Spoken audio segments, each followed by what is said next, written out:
My girlfriend said to me at that moment when I caught her on a date with another man, "I wish you'd disappear forever. I'm fed up with your questions." I quietly replied, "Very well." Then I revealed all her secrets to her boyfriend and vanished. Later, what happened to her was enough to shatter her world. Dear friends, please subscribe to my channel and boost my motivation. Thank you. I'm a 30-year-old guy who thought he had life figured out. 3 years with someone I genuinely loved, or at least thought I did. We lived together in a decent apartment downtown, split bills fairly, and had what I believed was a solid relationship built on trust and communication. Turns out, I was the only one building anything. It started about 4 months ago when she began working late more frequently. Tuesday nights turned into Thursday nights, then weekends. She worked in marketing for a mid-sized tech company, so the excuse of big client presentation or urgent campaign deadline always seemed plausible. I never questioned it because I trusted her completely. Looking back now, I realize how incredibly stupid that sounds. The first real crack appeared when I noticed her phone habits changing. She'd take it everywhere: bathroom, kitchen, even just to grab water from the fridge. The screen was always face down. When I'd walk into a room, she'd quickly close whatever she was looking at. Classic signs, right? But I kept telling myself I was being paranoid, that I was turning into one of those controlling boyfriends who checks their partner's phone. Then came March 15th, a Thursday. I'll never forget that date because it's when my entire world shifted. I was supposed to be at a work dinner with potential investors, but our CFO got food poisoning an hour before, so the whole thing got postponed. I texted her around 6:30 p.m. to let her know I'd be home early. No response. Called twice. Voicemail both times. I got home around 7:15 p.m. to an empty apartment. Her car wasn't in our parking spot. I figured she was actually working late for once, so I ordered takeout and settled in to watch some basketball. Around 9 p.m., curiosity got the better of me. I opened the Find My Friends app we'd set up ages ago for safety reasons. Her location showed she was at Marcello's, this upscale Italian place about 20 minutes away. My stomach dropped. Marcello's wasn't near her office. It wasn't near anywhere she'd have a work meeting. It was a date spot. We'd been there for our anniversary last year. I sat there for maybe 10 minutes, trying to rationalize it. Maybe it was a team dinner? Maybe a client meeting? But she would have mentioned it. She always mentioned plans. I grabbed my keys and drove over, telling myself the entire way that I was overreacting, that there'd be a perfectly reasonable explanation. I parked across the street and saw her through the window. She was sitting at a corner table, laughing at something, leaning forward in that way she used to lean toward me. Across from her sat this guy in a fitted button-down, probably mid-30s, with the kind of confident smile that made me instantly hate him. They were sharing a bottle of wine. Her hand was on the table. His hand covered hers. I walked in. The hostess tried to stop me, but I brushed past her. When I got to their table, she looked up and the color drained from her face. The guy looked confused, then annoyed. "What are you doing here?" she said, pulling her hand back. "That's what I should be asking you," I replied, keeping my voice steady. "Who's this?" The guy stood up. "I'm Daniel. And you are?" "Her boyfriend. We live together." I watched his face change as the realization hit him. He looked at her, then back at me. "Boyfriend? You told me you broke up 6 months ago." She stood up quickly, grabbing her purse. "This isn't. We need to talk about this in private." "No," I said. "We can talk about it right here. How long has this been going on?" "You're embarrassing me," she hissed. "Can we please just go outside?" Daniel was still standing there, looking between us. "Hold on. 6 months? You've been lying to me for 6 months." "Both of us, apparently," I said to him. Then I turned back to her. "How long?" She looked at me with this expression I'd never seen before.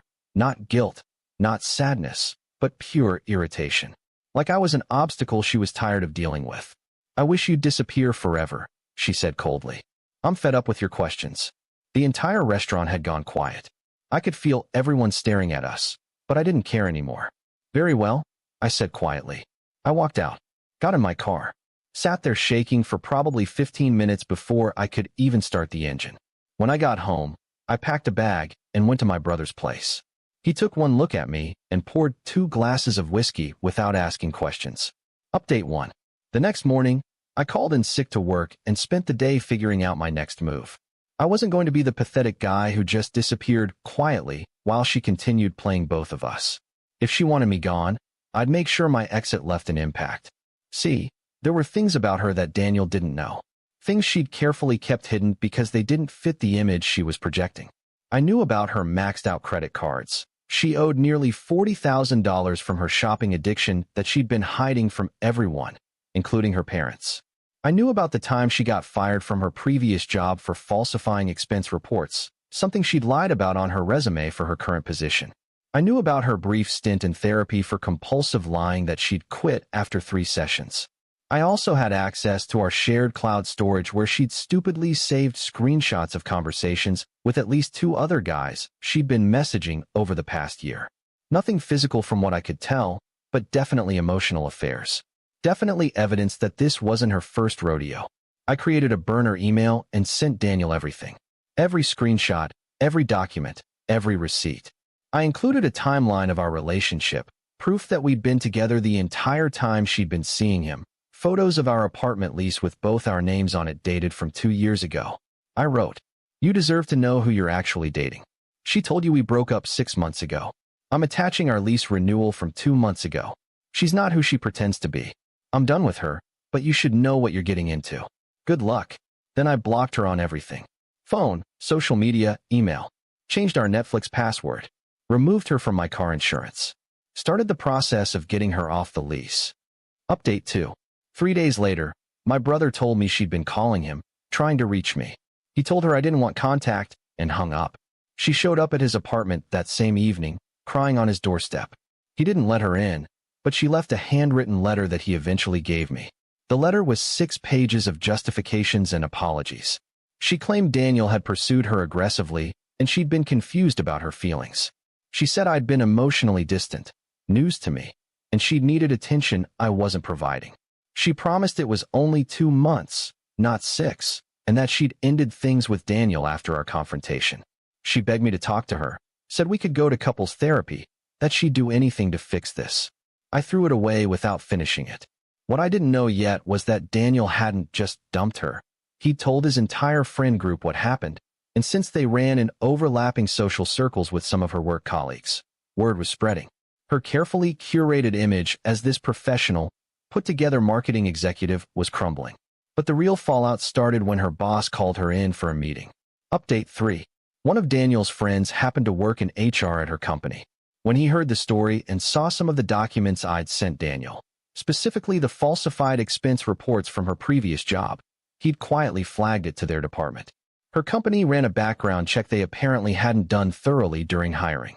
They discovered the discrepancy about her previous employment. She was fired on April 2nd, about 2 weeks after our restaurant confrontation. I found this out through a mutual friend who still talked to her roommate from college. According to this friend, she'd completely fallen apart. Without her job, she couldn't afford her half of the rent. Her parents found out about the credit card debt when the creditors started calling them. She'd apparently listed them as references years ago. Daniel had not only dumped her, but had warned several other guys in their social circle about her dishonesty. She'd moved back in with her parents by mid-April. Her mom had called my phone once. I'd forgotten to block that number, and left a voicemail saying I'd ruined her daughter's life over a mistake, and that I should be ashamed of myself. I deleted it and blocked that number too. Final update. It's been about 6 months now since everything exploded. I'm still at my brother's place, though I'm looking at my own apartment for when our old lease finally ends next month. I've been seeing a therapist to work through the trust issues and the weird guilt I sometimes feel about how completely everything collapsed for her. But here's what I learned from my brother's girlfriend, who apparently still follows her on Instagram through a fake account. She's working retail now, paying off her debt slowly while living with her parents. She deactivated most of her social media after too many people from her old life kept asking questions. The last photo showed her at some family barbecue, looking tired and about 20 pounds heavier, with a caption about new beginnings and learning to be authentic. Part of me feels bad about how hard she fell. But then I remember that restaurant, her face when she told me to disappear, the complete lack of remorse until there were consequences. She didn't just cheat. She built an entire false life with Daniel while keeping me around for stability. She lied on her resume, racked up debt she hid, and strung along multiple people without caring who got hurt. I didn't ruin her life.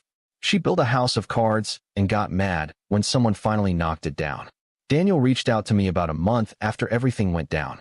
We got coffee. Turns out she'd been telling him she was a consultant who traveled for work, which explained why they mostly met on weekdays when I was supposedly at my office. He'd been planning to propose in June. We laughed bitterly about how thoroughly we'd both been played, then never spoke again. What else was there to say? I'm doing okay now.